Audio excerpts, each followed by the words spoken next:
Hello everyone, आज के episode में एक बार फिर से आपका स्वागत है। चलिए पहले नजर डालते हैं पिछले अभ्यास प्रश्न पर। सवाल था, विश्व मलेरिया दिवस 2023 के संबंध में निम्नलिखित कथनों पर विचार कीजिए। पहला कथन, यह हर साल 25 अप्रैल को मनाया जाता है। और दूसरा कथन, इस वर्ष इसकी theme time to deliver zero malaria, invest, innovate, implement है। आपको बताना था कि इनमें से कौन से कथन सही है या सही हैं। ए केवल एक, बी केवल दो, सी एक और दो दोनों, या फिर डी ना तो एक और ना ही दो। तो इसका सही जवाब था ऑप्शन सी, एक और दो दोनों। हाल ही में विश्व मलेरिया दिवस मनाया गया। आपको बता दें कि विश्व मलेरिया दिवस हर साल 25 अप्रैल को मनाया जाने वाला एक अंतर्राष्ट्रीय दिवस है, इसलिए कथन एक सही है। ये दिन मलेरिया को नियंत्रित करने के वैश्विक प्रयासों को मान्यता देता है। विश्व मलेरिया दिवस 2023 को time to deliver zero malaria, invest, innovate, implement theme के तहत मनाया गया, इसलिए कथन दो भी सही है। आपको बताते चले कि मलेरिया परजीवी के कारण होने वाली एक गंभीर और घातक बीमारी है। इस प्रकार विकल्प सी सही है। चलिए अब आज का पहला सवाल देखते हैं। भारतीय रक्षक क्षेत्र के संदर्भ में निम्नलिखित में से कौन BMD इंटरसेप्टर का सबसे अच्छा वर्णन करता है? मध्यम शक्ति रडार, बैलिस्टिक मिसाइल, परमाणु पनडुब्बी या फिर युद्ध टैंक? तो सही आंसर होगा ऑप्शन बी, बैलिस्टिक मिसाइल। हाल ही में भारत ने ओडिशा के तट से समुद्र आधारित एंडो वायुमंडलीय इंटरसेप्टर मिसाइल का पहला उड़ान परीक्षण सफलतापूर्वक किया। ये मिसाइल परीक्षण रक्षा अनुसंधान और विकास संगठन यानी DRDO और भारतीय नौसेना द्वारा आयोजित किया गया था। इस परीक्षण का उद्देश्य बैलिस्टिक मिसाइल खतरे को बेअसर करना था, जिससे भारत को नौसेना BMD क्षमता वाले देशों के कुलीन क्लब में शामिल किया जा सके, इसलिए विकल्प भी सही है। नेक्स्ट सवाल, ग्राम स्वराज पोर्टल किसने विकसित और लॉन्च किया है? ग्रामीण विकास मंत्रालय, कृषि मंत्रालय, जनजातीय कार्य मंत्रालय या फिर पंचायती राज मंत्रालय? सही आंसर है ऑप्शन डी, पंचायती राज मंत्रालय। हाल ही में प्रधानमंत्री नरेंद्र मोदी ने पंचायत स्तर पर सार्वजनिक खरीद के लिए एकीकृत ग्राम स्वराज और GEM पोर्टल का उद्घाटन किया। पंचायती राज मंत्रालय ने उपयोगकर्ता के अनुकूल वेब आधारित पोर्टल ग्राम स्वराज को लॉन्च किया है, इसलिए विकल्प डी सही है। ये देश भर में पंचायती राज संस्थानों यानी PRI में गवर्नेंस को मजबूत करेगा। इसका उद्देश्य विकेंद्रीकृत योजना, प्रगति रिपोर्टिंग और कार्य आधारित लेखांकन में बेहतर पारदर्शिता लाना है। चलिए नेक्स्ट सवाल, टेलीमानस के संबंध में निम्नलिखित कथनों पर विचार कीजिए। एक, ये लोगों को उनके मानसिक स्वास्थ्य के मुद्दों पर सहायता प्राप्त करने के लिए एक पहल है। और दो, ये स्वास्थ्य और परिवार कल्याण मंत्रालय से संबंधित है। आपको बताना है कि इनमें से कौन से कथन सही है या सही हैं। ए केवल एक, बी केवल दो, सी एक और दो दोनों, या फिर डी ना तो एक और ना ही दो। तो इसका सही जवाब है ऑप्शन सी, एक और दो दोनों। चलिए इसका विश्लेषण देखते हैं।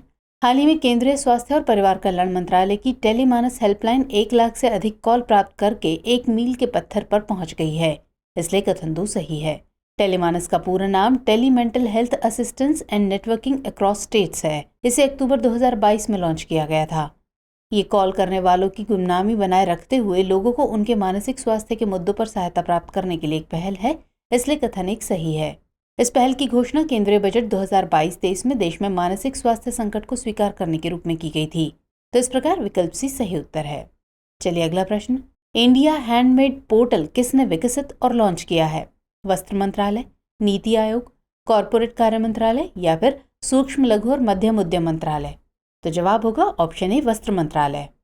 हाल ही में वस्त्र मंत्रालय ने हस्तशिल्प और हथकरघा क्षेत्र के लिए एक कॉमर्स पोर्टल indiahandmade.com विकसित किया है, इसलिए विकल्प ए सही है। इस पोर्टल का उद्देश्य मध्यस्थों को खत्म करते हुए 35 लाख से अधिक हथकरघा बुनकरों और 27 लाख हस्तशिल्प कारीगरों के उत्पादों को सीधे उपभोक्ताओं तक पहुंचाना है। ये पोर्टल वस्त्र, गृह सज्जा, आभूषण, सहायक उपकरण और अन्य उत्पादों की एक विस्तृत श्रृंखला प्रदान करता है। इस पोर्टल पर बेचे जाने वाले कई उत्पाद पर्यावरण के अनुकूल और टिकाऊ सामग्रियों का उपयोग करके बनाए गए हैं। ये उत्पाद उन लोगों के लिए एक बढ़िया विकल्प है जो पर्यावरण के बारे में जागरूक हैं। अगला सवाल, अनुच्छेद 368 के संदर्भ में निम्नलिखित कथनों पर विचार कीजिए। पहला कथन, संविधान संशोधन विधेयक संसद के किसी भी सदन में पेश किया जा सकता है। और दूसरा कथन, प्रत्येक सदन द्वारा इस विधेयक को अलग अलग पारित करना अनिवार्य है। उपरोक्त में से कौन से कथन सही है या सही हैं? केवल एक, केवल दो, एक और दो दोनों, या फिर ना तो एक और ना ही दो? तो सवाल का सही जवाब है ऑप्शन सी, एक और दो दोनों। हाल ही में पंचायती राज दिवस मनाया गया। भारतीय संविधान के 73वें संशोधन से पंचायतों को संवैधानिक दर्जा दिया गया था। आपको बता दें कि भारतीय संविधान का अनुच्छेद 368 संविधान के संशोधन से संबंधित है। संविधान संशोधन विधेयक संसद के किसी भी सदन में पेश किया जा सकता है, इसलिए कथन एक सही है। इस विधेयक को दोनों सदनों द्वारा कुल बहुमत और उपस्थित एवं मतदान करने वाले लोगों के कम से कम 2/3 बहुमत से पारित किया जाना चाहिए, इसलिए कथन 2 भी सही है। तो इस तरह विकल्प सी सही उत्तर है। नेक्स्ट सवाल, उड़ान 5.0 के संदर्भ में निम्नलिखित कथनों पर विचार कीजिए। 1. इस योजना के तहत केवल श्रेणी 2 और श्रेणी 3 के विमानों का संचालन शामिल है। और 2. इसमें उड़ान के आरंभ और गंतव्य के बीच की दूरी पर कोई प्रतिबंध नहीं है। आपको बताना है कि इनमें से कौन से कथन सही है या सही हैं। केवल 1, केवल 2, 1 और 2 दोनों, या फिर ना तो 1 और ना ही 2। इसका जवाब है ऑप्शन सी, 1 और 2 दोनों। हाल ही में नागरिक उड्डयन मंत्रालय ने उड़ान के 5वें दौर उड़ान 5.0 की शुरुआत की। उड़ान 5.0 देश के दूरस्थ और क्षेत्रीय इलाकों में कनेक्टिविटी को बढ़ाने के लिए क्षेत्रीय कनेक्टिविटी योजना है। इस दौर में केवल श्रेणी 2 और श्रेणी 3 के विमानों का संचालन होगा, जिसमें 600 किलोमीटर की स्टेज लेंथ कैप माफ की जाएगी, इसलिए कथन 1 सही है। इसमें उड़ान के आरंभ और गंतव्य के बीच की दूरी पर कोई प्रतिबंध नहीं है, इसलिए कथन 2 भी सही है। तो इस तरह विकल्प सी सही हो जाता है।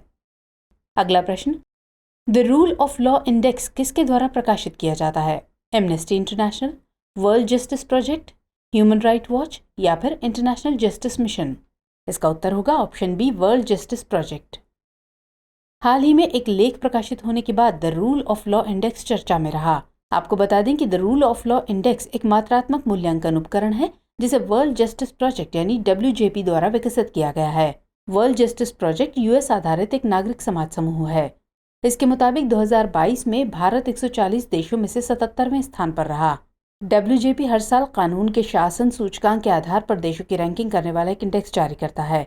ये इंडेक्स 140 देशों और न्यायालयों में लोगों की धारणाओं एवं कानून के शासन के अनुभवों को मापता है। इसमें देशों की रैंकिंग निर्धारित करने के लिए WJP 8 कारकों को देखता है, जिन्हें आगे 44 उपकारकों में विभाजित किया गया है। 8 मुख्य कारक सरकारी शक्तियों पर प्रतिबंध, भ्रष्टाचार की अनुपस्थिति, ओपन गवर्नमेंट, मौलिक अधिकार, आदेश और सुरक्षा, नियामक प्रवर्तन, नागरिक न्याय और आपराधिक न्याय हैं, इसलिए विकल्प बी सही उत्तर है। चलिए नेक्स्ट क्वेश्चन, मनमदुरई मिट्टी के बर्तनों के संदर्भ में निम्नलिखित में से कौन से कथन सही हैं? 1. इन बर्तनों को बनाते समय प्रकृति के 5 तत्वों यानी पृथ्वी, जल, अग्नि, सूर्य और वायु का उपयोग किया जाता है। 2. तमिलनाडु के शिवगंगई जिले का मानामदुराई गांव इनके लिए प्रसिद्ध है। और 3. इसे अभी तक भौगोलिक संकेतक यानी GI टैग नहीं दिया गया है। यहाँ दिए गए कूट का इस्तेमाल करके आपको सही उत्तर चुनना है। ऑप्शन है A केवल 1 और 2, B केवल 2 और 3, C केवल 1 और 3, या फिर D 1, 2 और 3। तो इसका सही आंसर है ऑप्शन A केवल 1 और 2। हाल ही में तमिलनाडु के मनमदुरई मिट्टी के बर्तनों को भौगोलिक संकेतक यानी GI टैग मिला है, इसलिए कथन 3 सही नहीं है। तमिलनाडु के शिवगंगई जिले में मानामदुराई गांव मनमदुरई मिट्टी के बर्तनों के लिए प्रसिद्ध है, इसलिए कथन 2 सही है। इन बर्तनों को बनाने के लिए नेदुनकुलम, नाथपुरक्की, सुंदरनादप्पू, सेकलथुर जैसे जल निकायों से एक विशेष प्रकार की मिट्टी प्राप्त की जाती है।